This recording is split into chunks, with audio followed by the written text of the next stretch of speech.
¿Cómo están mis queridos hermanos? Los saludo en el nombre del Señor y vamos a seguir estudiando la palabra de Dios, las Escrituras, con nuestra serie de estudio Dios y su templo. Vamos a tomar la palabra de Dios ya en los últimos capítulos de la Biblia y vamos a primero hablar con el autor de la Escritura, que es nuestro Dios, y que nos dirija a través de su Santo Espíritu y a través de su Hijo Jesucristo.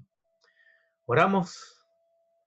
Padre, gracias por permitirnos hablar contigo a través de la oración. Gracias por el privilegio de conocer estas verdades que son maravillosas para nuestra esperanza y saber, Señor, que estaremos un día experimentando lo que está escrito aquí. Dirígenos, Señor, abre nuestro entendimiento, amplía nuestro corazón para, Señor, aferrarnos a estas verdades y promesas maravillosas, Señor, para tus hijos, los creyentes. Gracias, amado Jesús, en la dirección tuya y bajo la guía de tu Santo Espíritu. Amén. Bien, amados, compartimos pantalla en nuestro PowerPoint acerca de Dios y su templo.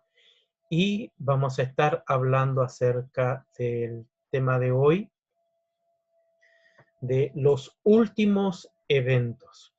Estamos al final de esta serie de estudios. Habíamos comenzado desde un comienzo acerca de hablar de Israel y los propósitos que Dios tenía para su pueblo.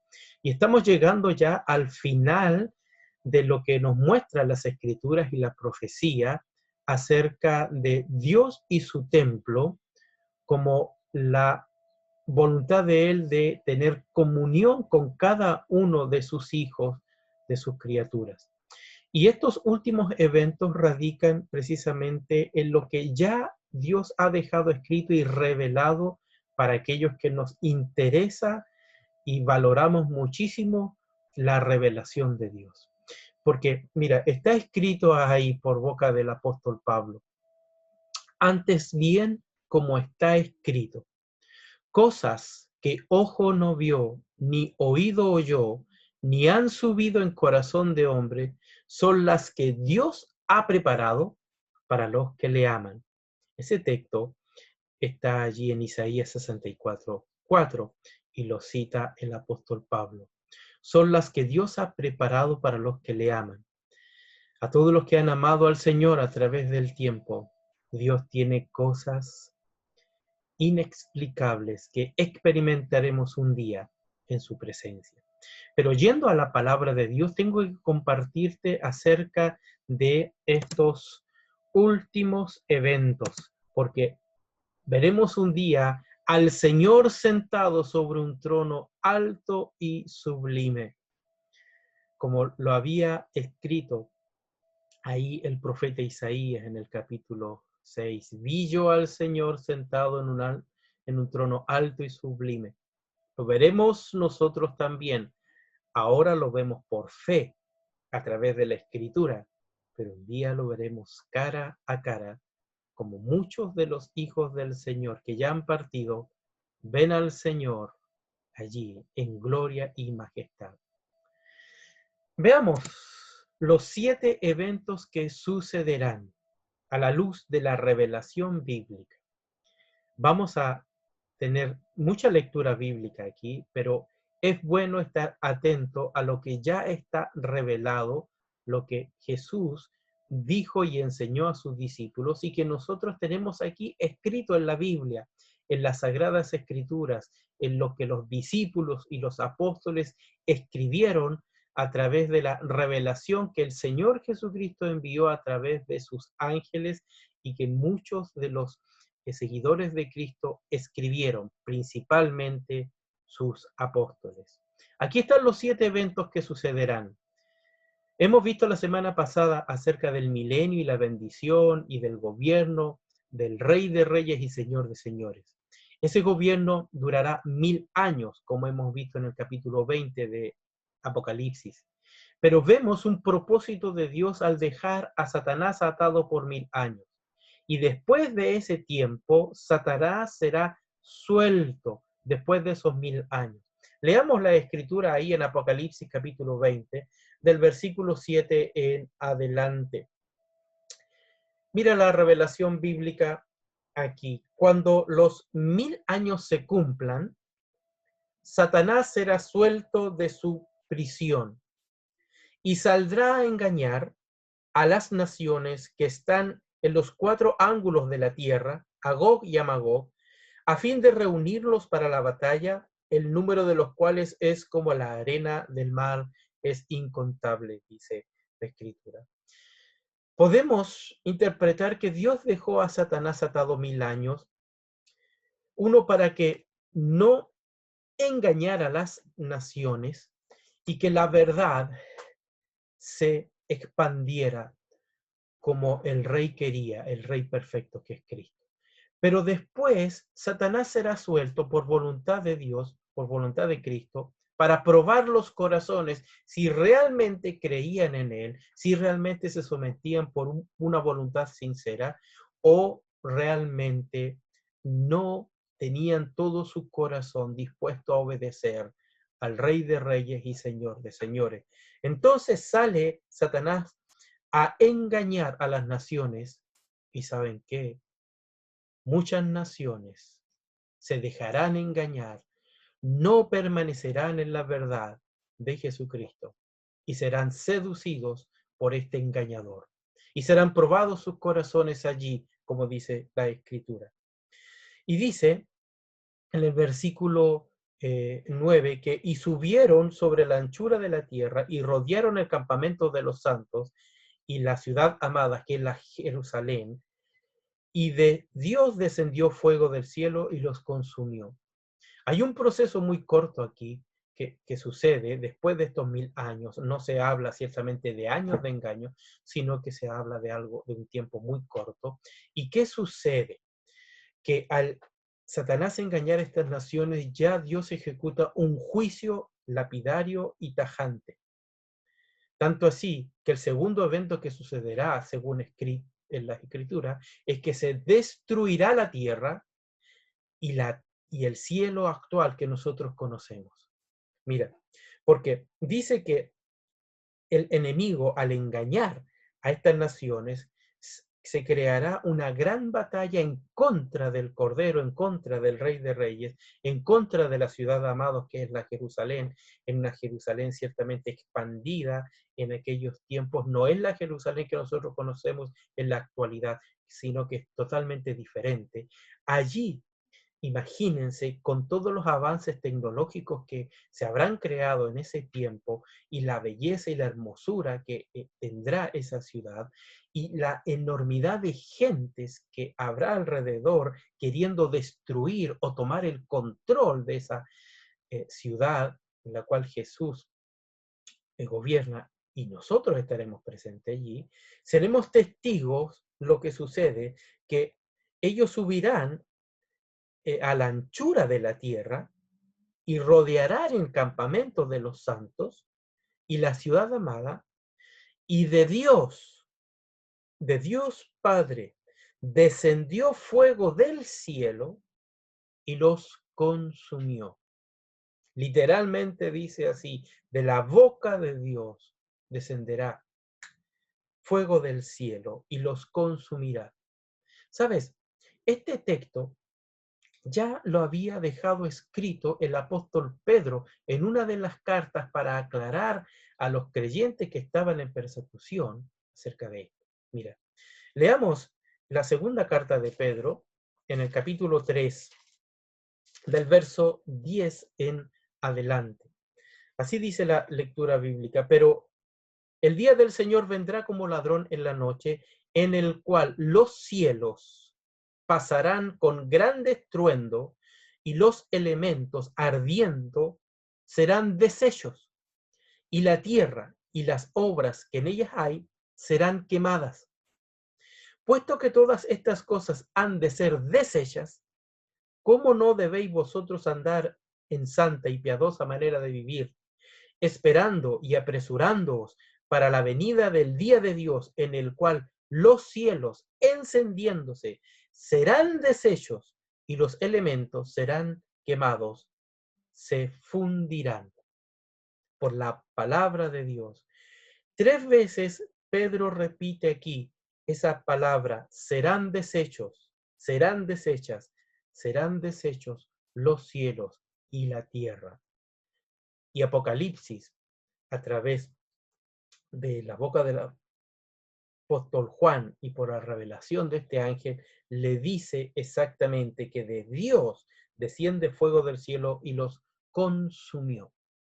Todo ese proceso que nosotros conocemos en la actualidad y que la tierra va a experimentar en los 1000 años de gobierno de Cristo, una belleza exponencial, un día serán destruidos total y absolutamente, quemados, fundidos, cielo, universo, lo que nosotros conocemos como las estrellas, serán deshechas, serán quemadas. Así, por boca de Dios.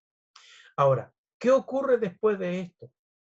Nos dice Apocalipsis, volvamos a Apocalipsis capítulo 20, del verso 11 en adelante, que ya en un estado espiritual es posible. Ahí en el gran trono blanco se va a efectuar un juicio. Se comparecerá delante del juez y Señor de todo. Se efectuará el juicio del gran trono blanco, así se denomina en cuanto a la teología bíblica, el juicio del gran trono blanco. Vamos a leer un par de textos aquí, de capítulo 20, versículo 11 al versículo 15.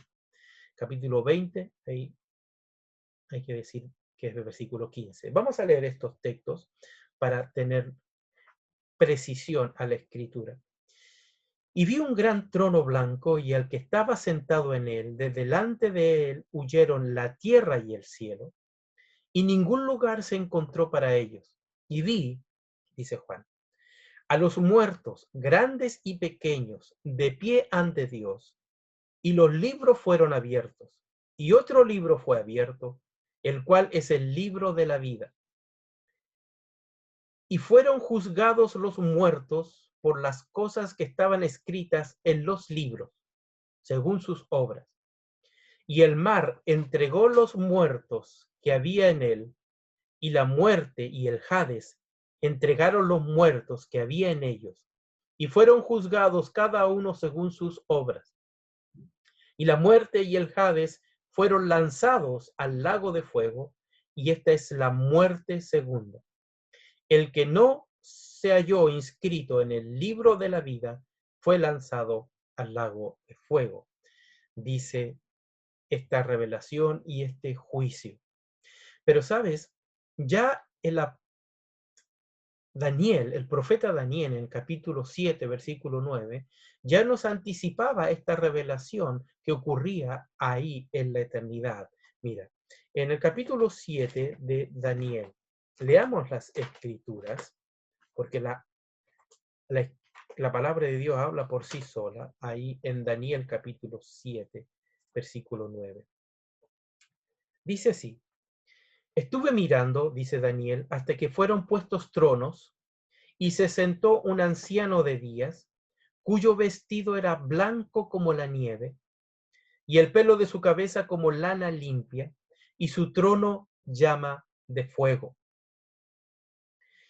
y las ruedas del mismo fuego ardiente. Un río de fuego procedía y salía de delante de él. Millares de millares le servían, y millones de millones asistían delante de él. El juez se sentó y los libros fueron abiertos. Este texto está en sincronía con lo que vio Daniel y con lo que vio el apóstol Juan ahí en Patmos. Se nos dice que este juicio será el último y él será condenatorio para todos aquellos que no están inscritos en el libro de la vida. Recordemos que los que están inscritos en el libro de la vida son aquellos que han reconocido a Jesucristo como Señor y Salvador de sus vidas, aquel que han sido perdonados por la sangre de Cristo. Aquellos son inscritos. los que creen en Jesucristo como Señor y Salvador. Pero los que no están inscritos van a ser juzgados por lo que hicieron, por sus obras, y serán castigados y condenados por eso. Ese juicio será condenatorio para aquellos que no estén en Cristo. Los que están en Cristo son los que están inscritos en el libro de la vida. Será terrible ese juicio y nosotros vamos a ser testigos de eso. Como dice Daniel, que millares de millares le servían. Hay un cuarto punto que nos habla de los eventos que sucederán, y es que después de este juicio de gran trono blanco, Dios creará cielos nuevos y tierra nueva. Recordemos que el antiguo, que el actual, que nosotros vivimos hoy, ya se fundirá, será deshecho, dejará de existir. No es que se renovarán los cielos, no, se crearán cielos nuevos y se creará tierra nueva, como nos dice el mismo apóstol Juan, por esta revelación en el capítulo 21 del verso 1 en adelante. Mira, leamos el versículo 1 de Apocalipsis 21:1. Dice, y vi un cielo nuevo y una tierra nueva, porque el primer cielo y la primera tierra pasaron y el mar ya no existía más. Así de literal es esta revelación. Mira, leamos un par de textos que esto ya había sido dicho por algunos. Por ejemplo, el mismo apóstol Pedro les escribía ahí en la segunda carta, 3:13 de segunda de Pedro. Pero nosotros esperamos, según sus promesas, cielos nuevos y tierra nueva en los cuales mora la justicia. Es eso lo que sabía el apóstol Pedro. El mismo profeta Isaías, capítulo 65, siglos antes que Cristo naciese, ya le había sido revelado esto y él lo había dejado escrito en el capítulo 65 para nosotros, versículo 17. Dijo así, porque he aquí que yo crearé nuevos cielos y nueva tierra, y de lo primero no habrá memoria, ni más vendrá al pensamiento. ¿Sabes? Es eso lo que nos muestra la palabra de Dios, querido amigo, querido hermano. No podemos poner toda nuestra esperanza aquí en esta tierra, porque todo esto se quemará, se fundirá. Nada de esto terrenal quedará para lo que Dios tiene preparado para los que le aman. Así que, querido hermano, somos peregrinos y extranjeros aquí. No podemos depositar nuestra confianza aquí, sino que todo esto es temporal, porque Dios creará cielos nuevos y tierra nueva, donde mora la justicia, dijo el apóstol Pedro. Es ese evento que va a suceder después de esos 1000 años, después de ese juicio del gran trono blanco. Pero ¿qué va a ocurrir? Porque sigue otros eventos. En el punto 5 nos dice la escritura que descenderá del cielo una ciudad, se le denomina la Nueva Jerusalén. Vamos a Apocalipsis 21:2 ahora. Mira lo que Juan nos describe aquí. Y yo, Juan, vi la santa ciudad, la Nueva Jerusalén, descender del cielo de Dios, dispuesta como una esposa ataviada para su marido. Encontramos aquí que esta ciudad viene del cielo mismo de Dios y dice que viene preparada como una esposa bien vestida para su marido. Esa ciudad santa es la Nueva Jerusalén, que tiene unas dimensiones que no son comparables a nada aquí terrenal, porque nos dice el tamaño de esta ciudad, que es enorme. Son más de 2.000 kilómetros cuadrados de ciudad.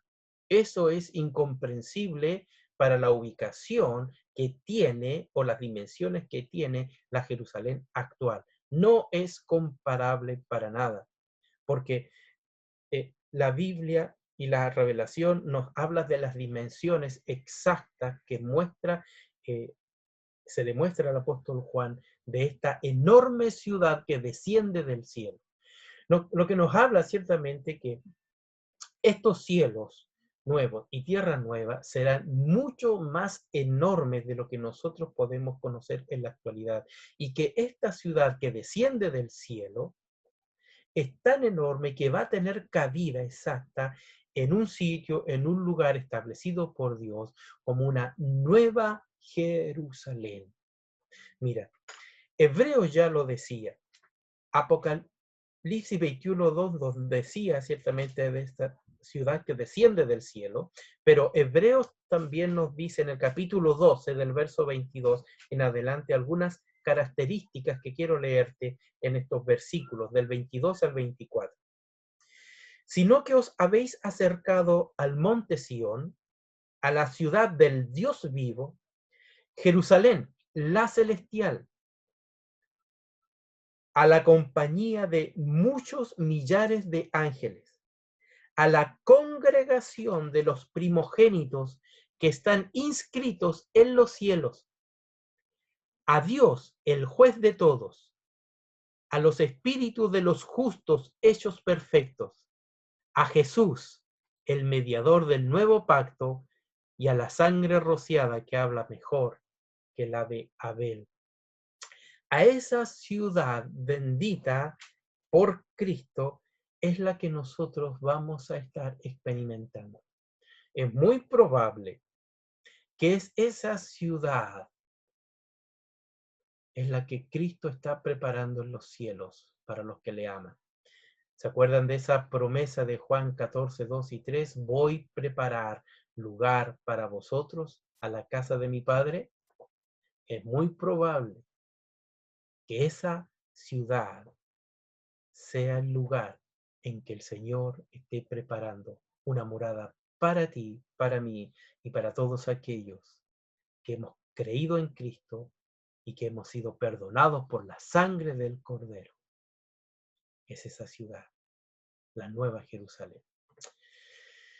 Algo maravilloso esperamos de esto. ¿Qué sucede también en esta ciudad que desciende de los cielos? Como el punto 6, en cuanto a los eventos que sucederán, es que ya no existirá más templo físico. Mira, el mismo Juan lo revela en el verso 21-22 de Apocalipsis, cuando dice, y no vi en ella templo, porque el Señor Dios Todopoderoso es el templo de ella y el Cordero. Ya no va a haber un templo físico como edificio que conocíamos tanto en el Antiguo Testamento, tanto en el Nuevo Testamento, como también en el milenio de ese templo que existía, revelado por el profeta Ezequiel. Pero ya aquí, en la Nueva Jerusalén, en los nuevos cielos, la nueva tierra, en esta nueva ciudad, no hay templo. Tanto así nos dice que no va a haber luz, no va a haber luna, sino que Dios será la luz, Cristo será quien está allí como el Cordero de Dios, y nos dice que el templo mismo no va a existir, sino que Dios mismo será el templo. Maravilloso. El tabernáculo de Dios con los hombres es que Dios habita en medio de su pueblo. Algo maravilloso nos espera en estas promesas. ¿Y qué nos dice también al final de este evento? Es que viviremos por la eternidad con Dios. Apocalipsis 22. Leamos algunos textos bíblicos, verso 3 al verso 5.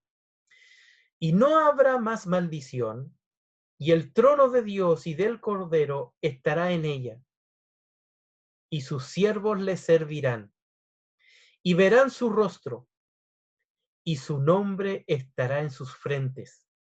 No habrá allí más noche y no tienen necesidad de luz de lámpara ni luz del sol, porque Dios, el Señor, los iluminará y reinarán por los siglos de los siglos.